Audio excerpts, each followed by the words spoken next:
Seterusnya, kita mempersilakan pembahas daripada negeri Kedah, iaitulah Yang Berhormat Ustaz Tarmizi bin Sulaiman, untuk tampil ke classroom untuk menjantakan perbahasan mewakili Badan Perhubungan PAS Negeri Kedah. Selepas ini, pembahas daripada negeri Perak. Saya harap bersedia.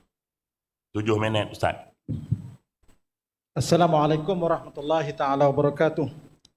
Bismillahirrahmanirrahim. Alhamdulillahirabbil alamin. Wa bihi nasta'in. Wassalatu wassalamu ala Rasulillah wa ala alihi wasahbihi ajma'in. Terima kasih Timbalan Kursus Kitab. Yang berbahagia Tuan Guru Mursyidul Am, Yang berhormat Datuk Seri Tuan Guru Presiden, seluruh staf kepimpinan, seluruh para muktamirin yang dikasihi dirahmati Allah sekalian. Brotherku Ustaz Kamal naik kapcai. Sanak mutu di pokok semai. Apa guna kita sengketa ummah berkecai? Mai kita persiap peranan PAS sebagai pendamai. Apa barang naik kapcai?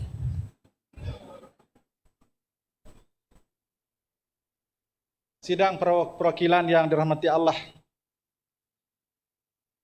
A'udzubillahi minasyaitonirrajim. Innamal mu'minuna ikhwah fa aslihu baina akhawaykum wattaqullaha la'allakum turhamun. Sesungguhnya orang beriman itu bersaudara, maka damaikanlah antara kedua-dua saudara kalian itu dan bertakwalah kepada Allah supaya kalian mendapat rahmat. Ayat yang selalu kita ungkap, yang selalu kita baca, yang mudah kita baca tetapi sangat berat untuk kita laksanakan. Dunia Islam kini berada di arena perpecahan dan persengketaan disebabkan oleh perbezaan ideologi, perbezaan politik, dan melampau-lampau mengikut telunjuk musuh-musuh Islam. Sebagai sebuah organisasi yang mendaulatkan dakwah Islamiah, PAS harus menjadi ejen perdamaian bagi mewujudkan hubungan keharmonian di kalangan pemimpin-pemimpin di seantero pentas antarabangsa, sekaligus menguatkan dan mengukuhkan hubungan dalam negara-negara Islam supaya tidak terpengaruh dengan pemikiran liberal, sekular, dan tidak menjadi proksi kepada musuh-musuh Islam. Peranan yang dimainkan oleh Yang Berhormat Tuan Guru Presiden sebagai pendamai kepada konflik-konflik yang pernah berlaku di pentas dunia, sama ada di Yaman, di Aceh, dan di Timur Tengah, sangat besar maknanya dalam meletakkan peranan PAS sebagai pendamai umat Islam di seluruh dunia. Mewujudkan sebuah daulah Islamiah pastinya akan menghadapi tentangan dan cabaran daripada musuh. Kerana itu hubungan sesama Muslim wajib diutamakan melalui kerjasama siasah di antara organisasi Muslim di semua peringkat. Saya ingin menceritakan bagaimana satu kisah sukar dan susahnya daulah Islamiah yang terakhir, yaitu permulaan Empire Turki Osmaniyah. Sebelum wujudnya Turki Osmaniyah, muncul seorang lelaki yang gagah perkasa dari keturunan Augustuk yang bernama Ertugrul di Anatolia. Ertugrul merupakan iaitu ketua puak bagi kaum Kai yang berusaha merapatkan jurang perbezaan di kalangan puak-puak Oghuz yang banyak yang hidup berpindah randah mengikut musim dan mempunyai pemimpin masing-masing di peringkat puak yang ketika itu bernaung di bawah kerajaan Islam Saljuk yang dikira lemah disebabkan oleh penentangan dan peperangan oleh puak Mongol dan tentera Empire Byzantine dari Eropah. Maka peranan beliau sebagai ketua puak Kai dan seterusnya dilantik sebagai penasihat strategik Sultan Saljuk, Sultan Alauddin Kai Kubat, kerana tak setia beliau ketika itu berjaya mematahkan serangan musuh sekaligus mempertahankan kedaulatan kerajaan Saljuk. Pelan perdamaian, hubungan diplomatik di kalangan Amir dan pemimpin-pemimpin empayar tersebut ketika itu membolehkan empayar Saljuk semakin kuat dan meluas. Akan tetapi disebabkan oleh fitnah jahat pembesar wilayah ketika itu, Amir Sa'ad ad-Din Kopek, beliau jatuh dari kedudukan tersebut dan akhirnya kerajaan Saljuk melemah dan runtuh. Kemudian perjuangan beliau diteruskan oleh anak-anak beliau sehingga tertubuhnya daulah Islam yang baru, yaitu Osman I, pengasas Empire Turki Osmania. Sehinggalah lahirnya Sultan Muhammad Al-Fatih dan Sultan Sulaiman yang agung dari keturunan beliau. Sidang muktamar yang dirahmati Allah sekalian, selaku ahli bai'ah di dalam jemaah yang barakah ini, kita harus mencontohi kepribadian dan keteguhan Iqtugrul selaku pemimpin Islam yang tidak mementingkan jawatan, tetapi semangat juang mempertahankan Islam tersemat di jiwa walaupun kerap kali difitnah. Komitmen yang berhormat Tuan Guru Presiden yang membawa mesej perpaduan dan perdamaian sangat ketar. Beliau menggariskan tema Islam menyatukan ummah pada muktamar kali ini. Begitu juga dalam tema muktamar yang lepas, Islam memimpin perpaduan pada tahun 2019 dan Islam memperkukuh perpaduan pada tahun 2020. Dalam perspektif Malaysia, PAS selaku parti yang membawa agenda perjuangan Islam harus menjadi ejen perdamaian di kalangan pemimpin parti politik di Malaysia supaya negara semakin bersatu dan kuat dan tidak mudah lemah diserang musuh jahat baik dalam siasah politik maupun ancaman daripada luar. Suatu hari saya makan tengah hari dengan seorang pemimpin UMNO di Parlimen. Kalau saya sebut tuan-tuan pun kenal. Dia kata, dia panggil saya Sik. Abang dekat pemimpin PAS, pilih sama ada MN ataupun PN. Jadi saya pun jawab, saya kata, Datuk Seri, kita kan diberi pilihan boleh pilih 4. Kami baru nak pilih 2 saja. Kami nak dua-dua, MN dan PN. Mana mungkin kalau kita bertarung dengan musuh yang ramai, kita hanya ada 2 orang.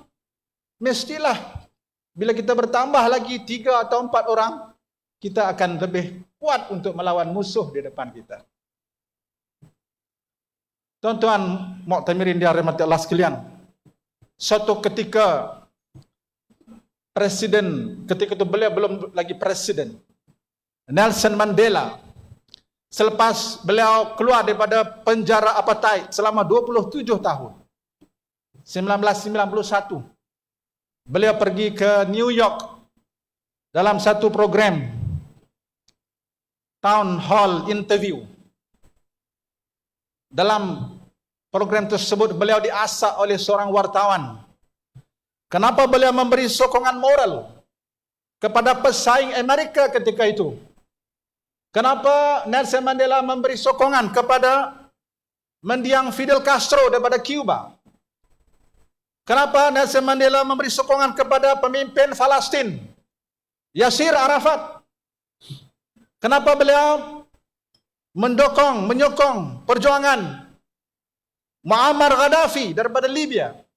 Di ketika mana wartawan yang mengatakan mereka ini sangat teruk dari segi menjaga hak asasi manusia.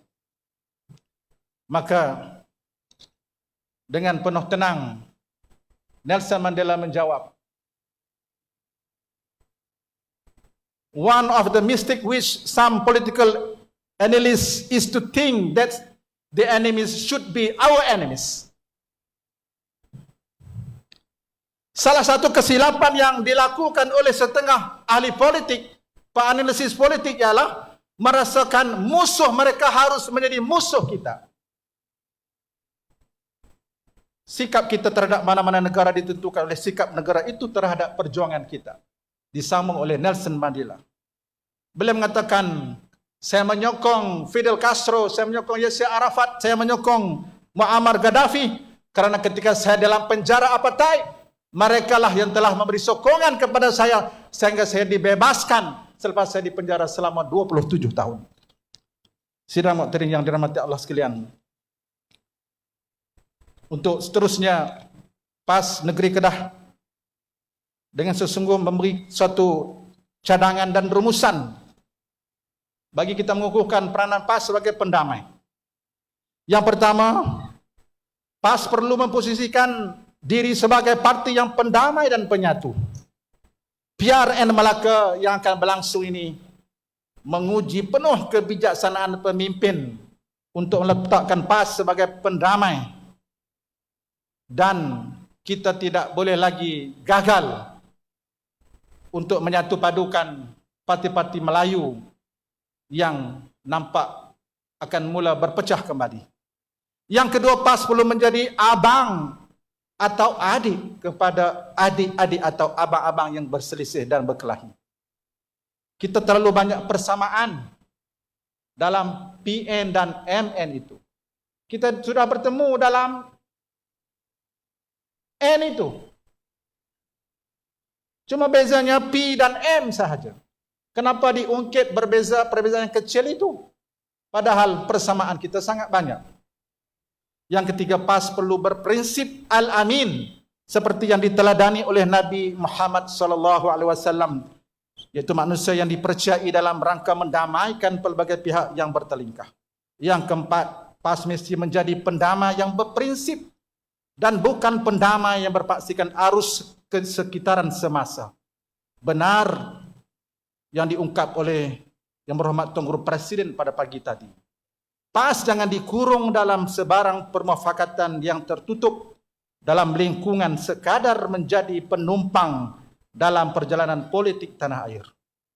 Yang kelima, PAS perlu menjadi dominan dalam minda masyarakat majmuk, masyarakat sebagai parti pendamai dalam penyatuan rakyat keseluruhan. Yang keenam, PAS perlu membina saksiah Islamiah yang maknawiyah sebagai parti dakwah, parti pendamai, parti kebajikan yang bijaksana dalam menangani permasalahan masyarakat majmuk di Malaysia, khususnya kesan parah yang dihadapi oleh rakyat selepas kita berhadapan dengan pandemik COVID-19 yang belum berakhir. Yang ketujuh, PAS perlukan kelahiran ramai lagi kepimpinan yang mampu mendepani cabaran penyatuan ummah dan menawarkan jalan penyelesaian yang jitu berseraskan iman, amal dan ukhuwah. Yang ke-8, sudah sampai masanya PAS perlu mempunyai blueprint yang padu dan bersifat amali dalam tempoh 10 tahun akan datang menjadi parti politik yang dinamik, yang dominan dan solusi kepada seluruh masyarakat dan rakyat Malaysia. Seterusnya yang ke-9, PAS mesti kekal damai dan tenang sekalipun diuji dari sudut dalaman dan luaran parti. Kesatuan di kalangan ahli dan pimpinan parti mesti dikukuhkan. Perbalahan dan persengketaan dalaman adalah sangat perit dan sangat parah, yang sangat bahaya kepada masa depan kita. Kita telah mengalaminya pada tahun 2015 yang lalu. Mana mungkin kita boleh mendamaikan pihak-pihak lain ketika mana orang melihat keluarga kita sedang bertelagah dan bertelingkah. Yang ke-10, PAS mesti memegang penuh etika, integriti dan bersih daripada anasir buruk dan celah. Kita wajib bersih dari perbuatan keji seperti rasuah dan salah guna kuasa ketika kita menjadi kerajaan waktu ini. Yang ke-11 terakhir, timbalan Tuan Pentua, timbalan Komisi Tetap. Kehidupan perjalanan pimpinan PAS di semua peringkat penuh dengan kesederhanaan dan suri tauladan kepada ummah seperti mana yang ditunjukkan oleh Luqmanul Hakim di dalam Al-Quran, surah Luqman ayat 18, a'udzubillahi minasyaitonirrajim. Wala tusa'ir qaddaka linnas wala tamshi fil ardi maraha innallaha la yuhibbu kulla mukhtalin fakhur. Dan janganlah engkau memalingkan pipimu dari manusia kerana sombong, dan janganlah berjalan di muka bumi dengan angkuh. Sesungguhnya Allah tidak menyukai orang yang sombong dan memangga diri.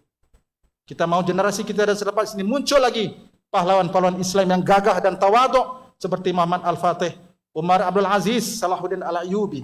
InsyaAllah kita penuh mentaati kepimpinan di hadapan kita dan kepimpinan ulama yang akan mendorong kita, memandu kita. Mudah-mudahan kita tidak turut mudah mengalah, bahkan mengangkat tinggi panji dan obor kemenangan Islam insyaAllah. yang terakhir sebagai ruang di sini, bagi pihak PAS sendiri Kedah ingin mengucapkan jutaan terima kasih tidak terhingga kepada seluruh para ahli-ahli PAS, aktivis-aktivis PAS kawasan-kawasan, PAS negeri-negeri yang telah pun bertungku lumus turun ke Kedah pada bulan September yang lalu membantu kami ketika mana kami ditimpa bencana kepala ayak.